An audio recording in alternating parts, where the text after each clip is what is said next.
Assalamualaikum warahmatullahi wabarakatuh. Selamat siang semua.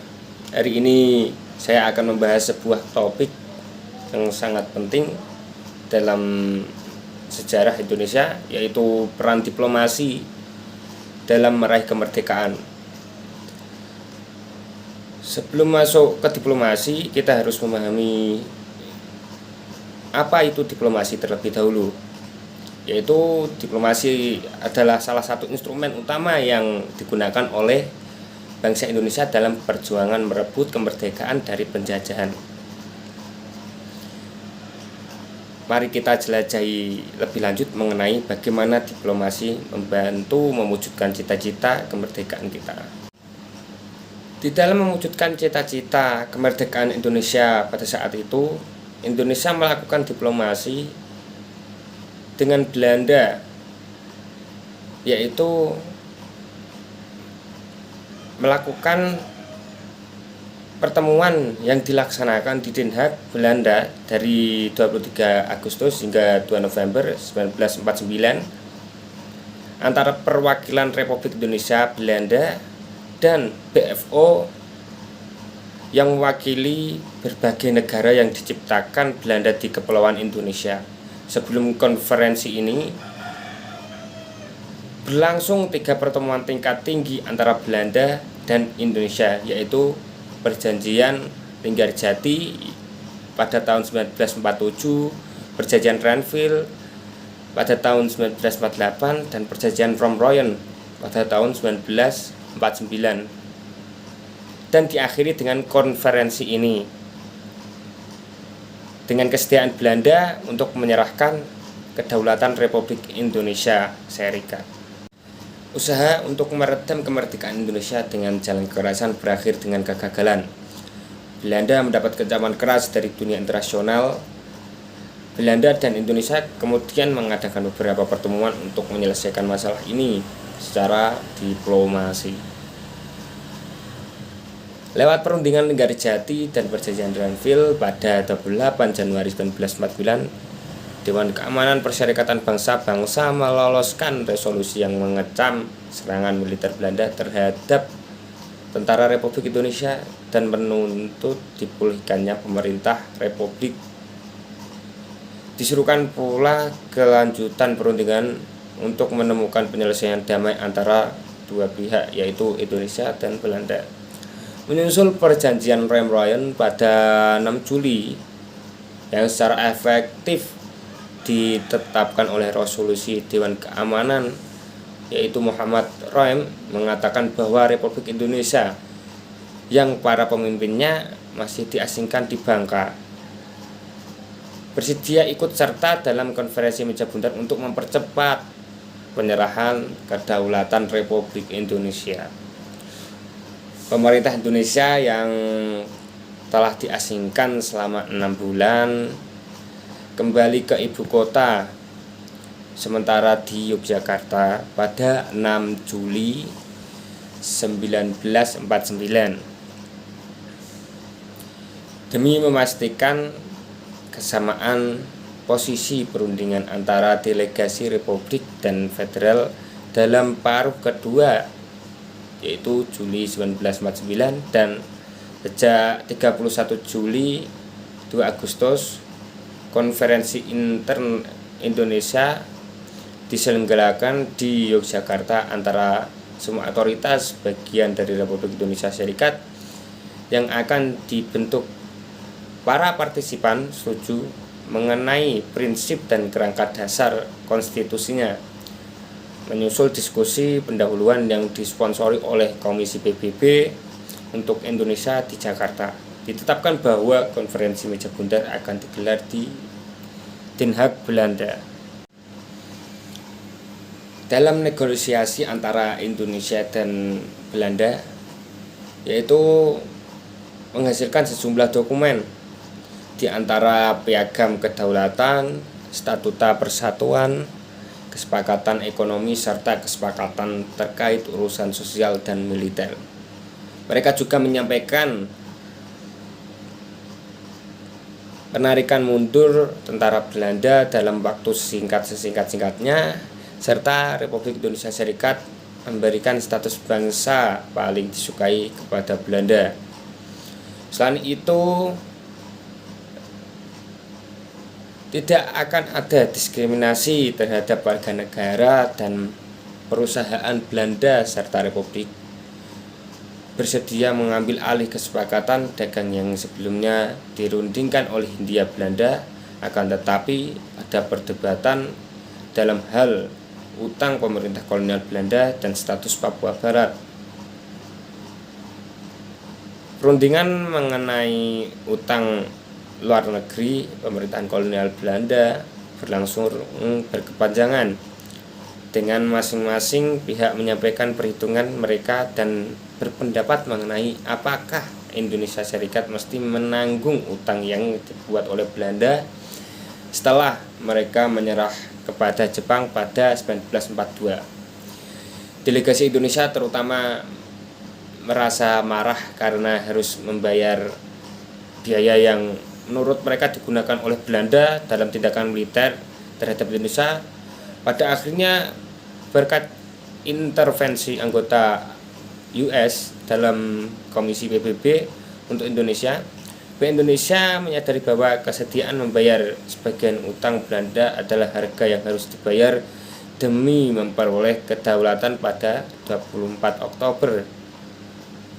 Delegasi Indonesia setuju untuk menanggung sekitar 4,3 miliar gulden utang pemerintah Hindia Belanda pada saat itu.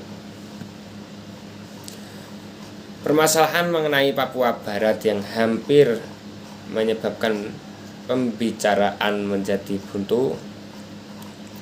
Delegasi Indonesia berpendapat bahwa Indonesia harus meliputi seluruh wilayah Hindia Belanda. Di pihak lain, Belanda menolak karena mengklaim bahwa Papua Barat tidak memiliki ikatan etnik dengan wilayah Indonesia lainnya.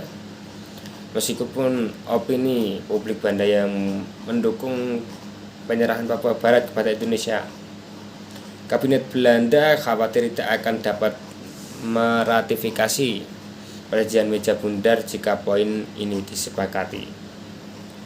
Dan pada akhirnya, pada awal 1 November 1949, suatu kesepakatan diperoleh.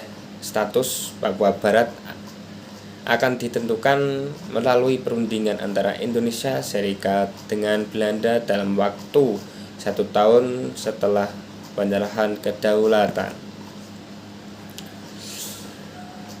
Dengan hasil konferensi meja bundar tersebut, konferensi secara resmi ditutup di gedung Parlemen Belanda pada 2 November 1949. Isi perjanjian konferensi tersebut yaitu adalah yang pertama, Kerajaan Nederland menyerahkan kedaulatan atas Indonesia yang sepenuhnya kepada Republik Indonesia Serikat dengan tidak bersyarat dan tidak dapat dicabut, dan karena itu mengakui Republik Indonesia Serikat sebagai negara yang merdeka dan berdaulat. Yang kedua, Republik Indonesia Serikat menerima kedaulatan itu atas dasar ketentuan-ketentuan pada konstitusinya. Rancangan konstitusi telah dipermaklumkan kepada Kerajaan Nederland. Yang ketiga, yaitu kedaulatan akan diserahkan selambat-lambatnya pada tanggal 30 Desember 1949. Rancangan Piagam Penyerahan Kedaulatan Republik Indonesia. Itu isi tersebut dari kesepakatan konferensi meja bundar. Dengan adanya kesepakatan juga melahirkan keterangan tambahan mengenai hasil tersebut, yaitu yang pertama, serah terima kedaulatan atas wilayah Hindia Belanda dari pemerintahan kolonial Belanda kepada Republik Indonesia Serikat kecuali Papua bagian barat. Indonesia ingin agar semua bekas daerah Hindia Belanda menjadi daerah Indonesia, sedangkan Belanda ingin menjadikan Papua bagian barat negara terpisahkan karena perbedaan etnis.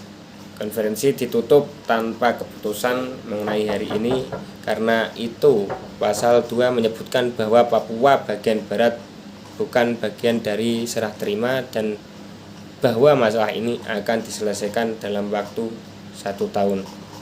Yang kedua yaitu dibentuknya sebuah persekutuan Belanda Indonesia dengan pemimpin kerajaan Belanda sebagai kepala negara.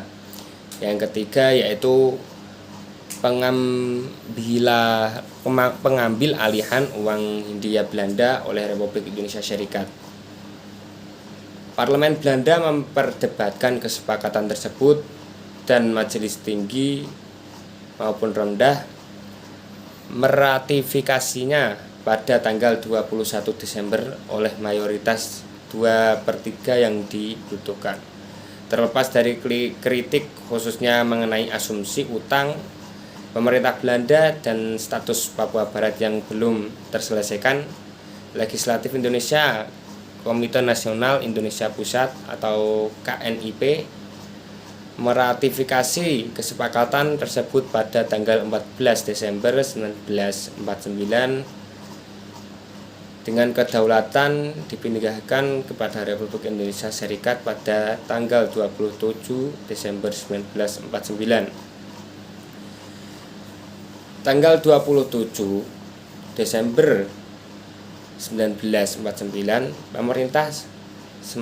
pemerintahan sementara negara dilantik, yaitu Soekarno menjadi presidennya dengan Hatta sebagai Perdana Menteri yang membentuk Kabinet Republik Indonesia Serikat. Indonesia Serikat dibentuk seperti Republik Federal atau Federasi Berdaulat yang terdiri dari 16 negara bagian dan merupakan persekutuan dengan Kerajaan Belanda. Tanggal penyerahan kedaulatan oleh Belanda ini juga merupakan tanggal yang diakui oleh Belanda sebagai tanggal kemerdekaan Indonesia. Barulah sekitar 60 tahun kemudian, tepatnya pada 15 Agustus 2005, pemerintahan Belanda secara resmi mengakui bahwa kemerdekaan de facto Indonesia bermula pada 17 Agustus 1945 dalam sebuah konferensi di Jakarta. Perdana Menteri Belanda Bin Bot mengungkapkan penyesalan sedalam-dalamnya atas semua penderitaan yang dialami rakyat Indonesia selama 4 tahun revolusi nasional. Meski ia tidak secara resmi menyampaikan permohonan maaf, reaksi Indonesia kepada posisi Belanda umumnya positif. Menteri Luar Negeri Indonesia Hasan Wirayudo mengatakan bahwa setelah pengakuan ini akan lebih mudah untuk maju dan memperkuat hubungan bilateral antara dua negara tersebut. Terkait utang Hindia Belanda, pemerintah Soekarno membayar sebanyak kira-kira 4 miliar gulden dalam kurun waktu yaitu mulai pada tahun 1950 sampai 1956, yaitu berkisaran sekitar 5 tahun, namun kemudian memutuskan untuk tidak membayar sisanya akibat memanasnya hubungan, yaitu sengketa Irian Barat di awal pemerintahan Soeharto sebagai persyaratan untuk diberikannya dana bantuan untuk krisis ekonomi saat itu oleh IGGI. Indonesia memulai kembali pembayaran hutang yang dihentikan Soekarno kepada Belanda dan juga pembayaran ganti rugi nasional perusahaan Belanda dengan total sebesar 2,4 miliar dolar Amerika Serikat pada saat itu. Pembayaran ini terus berlangsung selama 35 tahun hingga pembayaran terakhir yang dilakukan oleh pemerintah Indonesia pada tahun 2003 bersama dengan ditutupnya Klaimindo dan Belindo, kedua entitas penerima dana tersebut yang sahamnya diperdagangkan di Bursa Efek Belanda. Sekian dari saya. Apabila ada salah tutur kata, wassalamualaikum warahmatullahi wabarakatuh.